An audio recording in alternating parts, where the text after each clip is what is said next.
నమస్తే.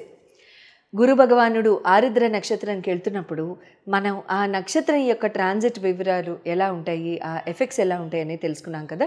అయితే ఇప్పుడు గురు భగవానుడు రేపు పొద్దున అంటే ఉదయం రేపు ఆగస్టు 13వ తారీఖు ఉదయాన్నే 5:44 ఆయన పునర్వసు నక్షత్రంలోకి ఆయన ట్రాన్సిట్ అవ్వడం జరుగుతుంది. This is an astronomical transit అండి. So it will have a great influence on the entire world politics, తర్వాత వరల్డ్లో పీపుల్ మీద, పీపుల్ లైఫ్స్ మీద, బిజినెస్ కండక్ట్ చేసే విధి విధానాల మీద, రకరకాల అంశాల మీద, ముఖ్యంగా ఎడ్యుకేషన్ సంస్థల మీద, ఎడ్యుకేషన్ విధి విధానాల మీద, స్ట్రాటజీ మీద, సిస్టమ్ మీద, ఇటు ప్రిన్సిపల్స్ మీద చాలా చాలా ప్రొఫౌండ్ ఇన్ఫ్లుయెన్స్ అనేది రేపు ఉదయం నుంచి వరల్డ్ మొత్తం చూస్తుంది. అయితే it's a very beautiful transit. Guru భగవానుడు ఆరుద్ర నక్షత్రం మీద ఉన్నప్పుడు జూన్ 14 నుంచి ఆల్మోస్ట్ రేపు ఆగస్టు 13వ తారీఖు పొద్దున్న 5:44 వరకు ఉన్నారని చెప్పుకున్నాం కదా. అయితే ఈ పర్టిక్యులర్ ట్రాన్సిట్ మాత్రం వరల్డ్కి అంత ఫేవరబుల్ ట్రాన్సిట్ అయితే కాదు. వరల్డ్కే కాదు, మానవాళికి కూడా, హ్యూమన్ కైండ్కి కూడా, ఎవ్వరికి కూడా, ఏ జీవికి కూడా అంత పెద్ద కలిసి వచ్చే టైం అయితే ఇది కాదు. ఇక్కడే మనం రకరకాల అంశాలు విన్నాము, రకరకాల భయాలకి హ్యూమన్ కైండ్ లోన్ అవ్వడము. ఎగ్జాంపుల్స్లోకి వెళ్ళొద్దులేండి, because I don't like speaking about negativity. So అటువంటి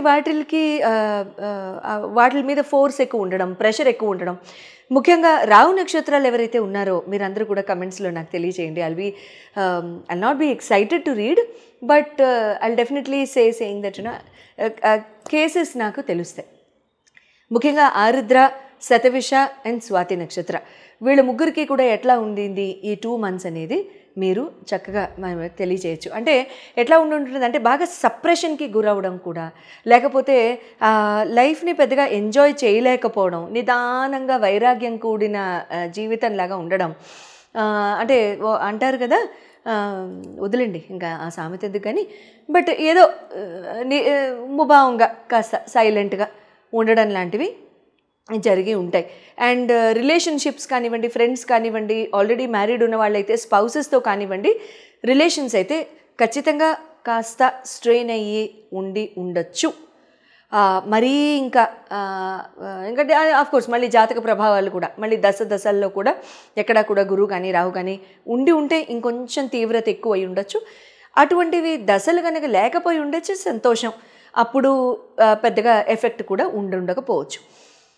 ఇప్పుడు గురు భగవానుడు పునర్వసు నక్షత్రం మీదకి వస్తున్నప్పుడు యావత్ ప్రపంచానికి కూడా, including the humankind, systems, government, organisations అన్నిటికీ కూడా ఎలా ఉంటుందంటే ఒక రకమైన అడ్జస్టబుల్ మెంటాలిటీతో, బ్రాడ్ మైండెడ్ ఆలోచనతో, అంటారు కదా thinking out of the box స్పెక్ట్రమ్తో, లేకపోతే చాలా అంటే ముందు చూపుతో, లాంగ్ టర్మ్ విజన్ తో ఆలోచించి నిర్ణయాలు తీసుకోవడం లాంటివి జరుగుతూ ఉంటుంది. It's a good phase. Guru సొంత నక్షత్రం మీదకి రావడం ప్లస్ పునర్వసు అంటే పునవాసు, మళ్ళీ return of brightness, return of rejuvenation, return of upheaval, return of enlightenment, return of enjoyment. Punarvasu మళ్ళీ వాసం చేయడం, ఆ return of all the good beginnings, return of all the good things, return of everything, return of rejuvenation, return of renovation, return of everything in the world. So అటువంటివన్నీ కూడా ఇక్కడ మనం జరగడం అనేది చూస్తూ ఉంటాం, ఇండివిజువల్ మ్యాన్ కైండ్తో సహా. ఇంకా ఎవరైనా సరే జన్మ నక్షత్రాలు, గురు నక్షత్రాలు ఉన్నవాళ్ళైతే, లైక్ పునర్వసు కానివ్వండి, విశ్వాఖ కానివ్వండి, లేకపోతే పూర్వభాద్ర నక్షత్రం కానివ్వండి, ఇటువంటి వాళ్ళందరికీ కూడా ఇంకా చాలా బాగుంటుంది. అండ్ చక్కగా అంటే మళ్ళీ గురుగారు మీ చాట్లో ఎలా ప్లేస్ అయి ఉన్నారు కూడా మ్యాటర్ అవుతుందిలేండి, అది వేరే విషయం. సో ఈ నక్షత్రం యొక్క అండ్ ప్రస్తుతానికి చెప్పుకోవాల్సిన ఒక ఇంపార్టెంట్ పాయింట్ ఏంటంటే, గురు భగవానుడు ప్రస్తుతానికి he is moving in an accelerated motion. అంటే ఆస్ట్రోనామికల్గా కనుక చూసినట్లయితే, ఆస్ట్రానామికల్ స్పేస్ కనుక చూసినట్టయితే గురు భగవానుడు ఈ పర్టిక్యులర్ 7 years కూడా చాలా ఫాస్ట్ మూవ్మెంట్తో వెళ్తున్నారు. జనరల్గా గురు భగవానుడు ప్రతి రాశిని సంవత్సరం పాటు కవర్ చేస్తారు. అటువంటిది ఈ 7 years మాత్రం ఆయన చాలా యాక్సలరేటెడ్ మోషన్తో అతిగమన మోషన్తో ఆయన వెళ్ళడం జరుగుతుంది. అతిగమన మోషన్ అంటే ఏంటి? ప్రతి రాశి యందు కూడా 1 ఇయర్లో వెళ్ళే గురు భగవానుడు 5-6 మంత్స్లో కవర్ చేసేసుకుంటూ నెక్స్ట్ రాశిని కూడా కవర్ చేసుకుని మళ్ళీ రెట్రోగ్రేడ్లోకి వెళ్ళి మళ్ళీ ముందుకు వెళ్ళడం జరుగుతుంది. అందుకనే ఈ సంవత్సరం 2025లో అక్టోబర్ 12-18 ఆ ప్రాంతాల్లో ఆయన మళ్ళీ కర్కాటకంకి వెళ్ళడం కూడా జరుగుతుంది. మొన్ననే కదా వచ్చారు మిథునంలోకి, మే 15న చెప్పుకున్నాం కదా మనం అంతా. మళ్ళీ అక్టోబర్లో కూడా కర్కాటక రాశికి వెళ్ళడం, మళ్ళీ డిసెంబర్లో మళ్ళీ ఆయన రెట్రో అవ్వడం, ఫిబ్రవరి మార్చ్లో మళ్ళీ ముందుకు వెళ్ళడం లాంటివి జరుగుతున్నాయి. అఫ్కోర్స్ అక్కడ ముందుకు వెళ్ళడం నేను ఇంకా డేట్ చూడలేదు, so I might be wrong also, I might be slightly incorrect with the next year's date. So ఇటువంటి ఆస్పెక్ట్లో ఇక్కడ ఏమవుతుందంటే ఎఫెక్ట్స్, బెనిఫిట్స్, ఆస్పీషియస్నెస్ ఇవన్నీ కూడా చాలా ఫాస్ట్గా ఉంటాయి. అయితే ఈ అంటే ఇంకేదైనా జాగ్రత్తలు తీసేసుకోవాలా అనేసి మీ మనసులు అక్కడ జంప్ అయిపోతున్నాయని తెలుసు. But I'm not such a person who can speak about that. అంటే ఛాలెంజెస్ ఏముంటాయి అనేది నా నోట్లో నుంచి మీరు ఎప్పుడు వినరు, సో అది నేను చెప్పను. సో ఏదైతే ఆస్పీషియస్గా ఉంటుందో, ఏదైతే బెనిఫిట్స్ ఉంటాయో అది మాత్రం చెప్పిస్తాను, సరేనా? వస్తూనే ఉంటాయి లేండి, అది వేరే విషయం. దైవభక్తి, శ్రద్ధ, తర్వాత మన మంచితనం కాపాడితే ఇవి కాపాడాలి, అంతే. ఓకే, చెప్పుకుందామా మరి? అయితే ఈ 309 days ఎలా ఉంటుంది అనేది కనుక మనం చెప్పుకున్నట్లయితే ప్రతి రాశికి కూడా నేను 150 డివైడ్ చేశాను. సో 150 days, ఫస్ట్ 150 ఎలా ఉంటుంది, సెకండ్ 150 ఎలా ఉంటుంది అనేది నేను మీకు చెప్తాను. But at the same time each రాశి, ఎవ్రీ రాశి వాళ్ళు మీ రాశిని బట్టి ఏ రకంగా కొంచెం జాగ్రత్త తీసుకోవాలి అనేది, అంటే ఏం చేస్తే ఇంకొంచెం బెటర్ ఆఫ్గా ఉంటుంది, అంటే కేక్ తిన్నట్టుగా ఉంటుంది ప్రతిరోజు అనేది చెప్పుకుందాం, సరేనా? మేషరాశి వారందరికీ కూడా గురు భగవానుడు పునర్వసు నక్షత్రంలోకి ట్రాన్సిట్ అవ్వడం అనేది ఎంత బ్యూటిఫుల్ రిజల్ట్స్ ఇస్తున్నాయి అనేది తెలుసుకుందాం. అయితే రానున్న ఒక కన్సిడరబుల్ టైం వరకు కూడా మనం చెప్పుకున్నాము ఆయన గురు భగవానుడు ఈ నక్షత్రం యందు ట్రాన్సిట్ చేసి ముందుకు వెళ్ళడం లాంటివి జరుగుతున్నాయి. అయితే ఈ గురు భగవానుడు పునర్వసు నక్షత్రంలో ఉండడం అంటే పునర్వాసు, మళ్ళీ అంటే రెజ్యువినేషన్, అంటే రీకైండ్లింగ్ ఆఫ్ స్పిరిట్స్, రీకైండ్లింగ్ ఆఫ్ హ్యాపీనెస్. రీకైండ్లింగ్ అంటే మళ్ళీ సంతోషాలకి గురవడం, ఆ పాత సంతోషాలు మళ్ళీ మన జీవితంలో రావడం లాంటివి జరుగుతాయి. మేషరాశి వారికి ముఖ్యంగా గురు భగవానుడు రాహు నక్షత్రం మీద ఉన్నప్పుడు గత 2 నెలలుగా కనుక చూసుకున్నట్లయితే మీకు తీవ్రత ఆఫ్ ఛాలెంజెస్ అనేది చాలా ఎక్కువ చూసుంటారు. ఒకటి, ఏళ్ళనాటి శనిని అనేయడం చాలా ఈజీ, ఎందుకంటే పాపం శని భగవానుడికి నోరు లేదు కదా, అంతేనా? మాకు ఏళ్ళనాటి శని జరుగుతుంది ఉండమమ్మా అంటారా? రైట్, ఏం పర్వాలేదు. ఏళ్ళనాటి శని జరిగినంత మాత్రం ఏం లేదు, ఒక రకంగా మనల్ని కాపాడింది కూడా శని భగవానుడే ఇంతటి ఘోరమైన ట్రాన్సిట్లో కూడా.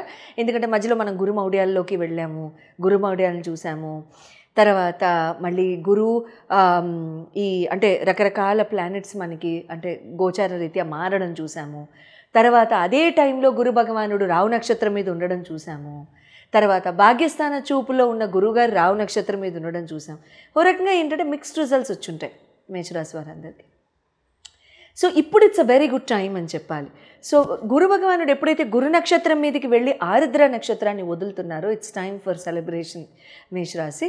సో ఇక్కడ ఎలా ఉంటుంది అని అంటే మీకు బాగా నిదానం ఎక్కువ అవడం, ప్రేమ అనురాగాలు ఎక్కువ అవడం, ఫ్రెండ్ సర్కిల్లో కానివ్వండి, మీ స్పౌసెస్తో కానివ్వండి, మీ రిలేషన్షిప్స్ కానివ్వండి, I mean if anybody is in to new relationships, వీళ్ళందరికీ కూడా చాలా చాలా బాగుంటుందని చెప్పాలి.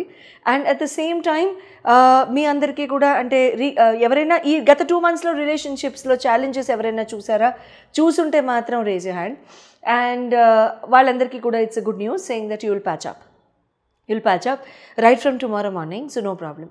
సో అంతా బాగుంటుంది. మళ్ళీ బ్యాక్ పాత ఎనర్జీ వచ్చేస్తుందా మాధవి? ఒక్క ముక్క చెప్పు, 100% my guarantee. Okay, so absolutely చాలా బ్యూటిఫుల్ టైం అండి. చాలా చక్కగా షేర్ చేసుకోవడం, చాలా చక్కగా నవ్వులు, ఆనందాలు అలాంటివన్నీ కూడా మళ్ళీ తిరిగి రావడం జరుగుతుంది. ఆపర్చునిటీస్ బాగుంటాయి. జాబ్స్, బిజినెస్లో ఉన్న వాళ్ళకి కూడా అందరికీ కూడా చాలా చాలా బాగుంటుంది. At the same time property కొనుక్కోవాలనుకున్న వాళ్ళు, యాన్సెస్ట్రల్ ప్రాపర్టీలో ఇరుక్కుని ఎవరన్నా ఆ పర్టిక్యులర్ ఆస్పెక్ట్స్ కనుక సాల్వ్ అవ్వకపోతుంటే అవన్నీ కూడా ఇక్కడ బాగుంటాయి. అట్ ద సేమ్ టైం ఇక్కడ మీరు ఇదే టైంలో ఈ ప్రాపర్టీ మ్యాటర్స్లో కూడా మీరు చక్కగా కొనుగోలు చేయడం లాంటివి జరుగుతూ ఉంటాయి. నేను మీ అందరికీ కూడా రాబోతున్న ఇంకొక నెక్స్ట్ వీడియోలో ఆ వీడియోలో నేను మీకు మళ్ళీ చెప్తాను. అది త్వరలో వస్తుంది. అది చంద్రగ్రహణం గురించి. అందులో కూడా నేను మీకు చెప్తాను. ప్రాపర్టీ విషయాల్లో కూడా మీకు చాలా చాలా బాగుండడానికి అవకాశాలు ఉంటూ ఉంటాయి. ఇక్కడ ఏమవుతుందంటే ఈ ఫస్ట్ 200 డేస్ 309 డేస్ అన్నాను కదా, ఈ ఫస్ట్ 200 రోజులు కూడా మీకు ఒక్క చిన్న విషయంలో మీకు చెప్తానంటే,